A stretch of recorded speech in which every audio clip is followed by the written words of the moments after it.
Hello दोस्तों, कैसे हैं आप लोग। पोल ऑफ द डे क्या है, सही जवाब में सबका स्वागत है। और जैसे कि बाजू में लिखा है सभी के जवाब गलत थे। तो जितने भी मैक्सिमम लोगों ने इस पोल में पार्टिसिपेट किया था उनके जवाब बिल्कुल गलत थे। और सही जवाब क्या है और सही जवाब से रिलेटेड इंटरेस्टिंग पॉइंट क्या है वो मैं आपको बताने वाला हूं। सबसे पहले देख लेते हैं सवाल क्या था। तो सवाल था आज के पोल का कि बंगाली पुनर्जागरण के प्रतिपादक कौन थे। तो यहां पर ऑप्शन मैंने दिए थे बंकिम चंद्र चटर्जी, राजा राम मोहन राय, रविंद्रनाथ टैगोर और सुभाष चंद्र बोस। सबसे ज्यादा लोगों ने 71% पर ऑप्शन लगाया है और उन्हें ऐसा लगा कि कहीं ना कहीं ये बंगाली पुनर्जागरण के प्रतिपादक होंगे। सामाजिक रूप से आपका जवाब लगभग सही था, ऐसा विचार था आपका। 15% लोगों ने बंकिम चंद्र चटर्जी कहा, 11% लोगों ने रविंद्रनाथ टैगोर और 3% लोगों ने कहा सुभाष चंद्र बोस। अब मैं सही बता देता हूं कि जवाब सही क्या है। गलत है ये जवाब जिन लोगों ने 71% राजा राम मोहन राय कहा। सही जवाब है रविंद्रनाथ टैगोर। याद रखना है, बहुत इंपॉर्टेंट क्वेश्चन है। बंगाली पुनर्जागरण के प्रतिपादक रविंद्रनाथ टैगोर को माना जाता है। तो बिल्कुल आपका दिमाग घूम गया होगा क्योंकि मैक्सिमम लोगों ने अपने तर्क पे ये आंसर लगाया है जिन्हें नहीं पता था। चलिए, सही जवाब मिल गया। अब इससे रिलेटेड इंपॉर्टेंट पॉइंट मैं आपको बता देता हूं। सबसे पहले तो यहां पर देखते हैं कि इनका उपनाम क्या था, यानी कि रविंद्रनाथ टैगोर जी का उपनाम क्या था, जन्म नाम क्या था। तो रविंद्रनाथ ठाकुर इनका जन्म नाम था, याद रखना।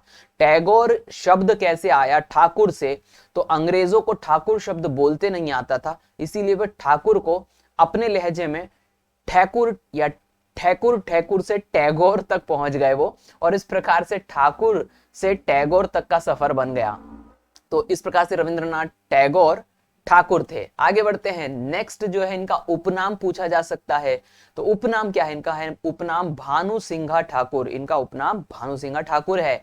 नेक्स्ट इंटरेस्टिंग फैक्ट और क्या है इनसे रिलेटेड, कुल उपन्यासों की इन्होंने संख्या कितनी लिखी थी, यानी कितने उपन्यास इन्होंने लिखे थे। तो कुल मिलाकर के 12 उपन्यास इन्होंने लिखे थे अपने जीवन में। नेक्स्ट है इंटरेस्टिंग फैक्ट कि नाइटहुड का सम्मान किसके द्वारा दिया गया।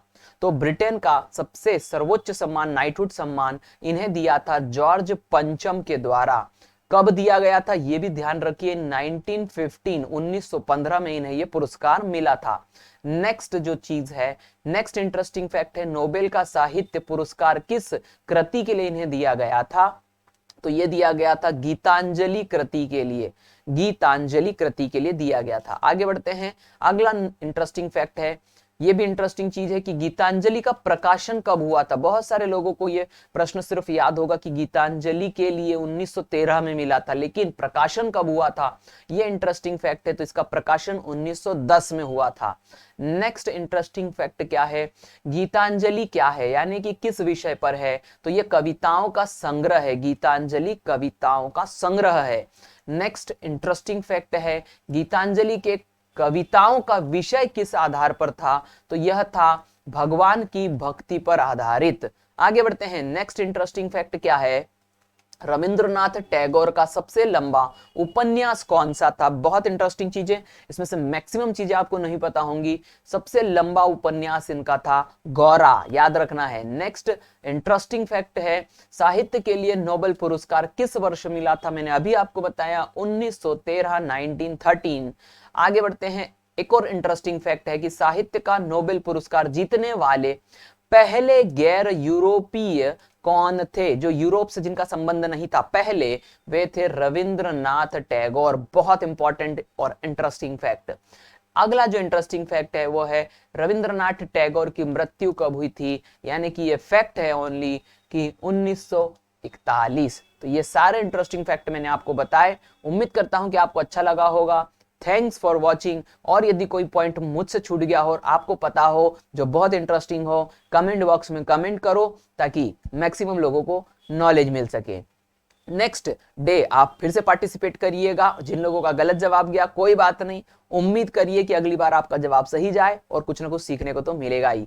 Thank you very much.